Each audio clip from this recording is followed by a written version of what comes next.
1945 সালের 6ই আগস্ট আকাশে ছায়ার মতো ভেসে আসলো এক বিমান, আর মুহূর্তেই সব কিছু শেষ। হিরোশিমা শহরটা আগুন আর ধ্বংসস্তূপে পরিণত হল। লাখ লাখ মানুষ মুহূর্তেই মারা গেল। কিন্তু এই নরকের মাঝেও একজন মানুষ বেঁচে গেলেন। তার নাম সুতোমু ইয়ামাগুচি। তিনি হিরোশিমায় ছিলেন অফিসিয়াল ট্রিপে। বোমা পড়ার সময় তিনি রাস্তায় ছিলেন। প্রচণ্ড বিস্ফোরণে ছিটকে পড়লেন। দেহ পুড়ে গেল, কানে শুনতে পাচ্ছিলেন না, তবুও তিনি বেঁচে গেলেন।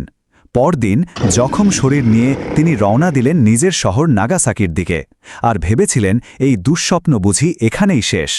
আপনি যদি এমন বাস্তব ও অবিশ্বাস্য ইতিহাস জানতে ভালোবাসেন, তাহলে এখনই সাবস্ক্রাইব করুন অন্তর ভয়েস চ্যানেলটি।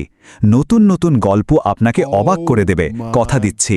কিন্তু না, ঠিক দুদিন পর 9ই আগস্ট সকালে যখন তিনি অফিসে বসে হিরোশিমার কথা বলছিলেন, ঠিক তখন আর একটা বিস্ফোরণ, এইবার নাগাসাকি, আর তিনি আবারও সেই মৃত্যুর মধ্যেও বেঁচে গেলেন।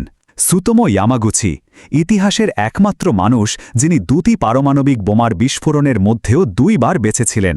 তিনি শুধু বেঁচে যাননি, তিনি দীর্ঘ 93 বছর বেঁচেছিলেন আর সারা জীবন শান্তির বার্তা ছড়িয়েছেন। এমন গল্প সিনেমায়ও দেখা যায় না, কিন্তু এটা বাস্তব, এটাই ইতিহাস, এটাই মানুষ যে মৃত্যুকেও পরাজিত করতে পারে।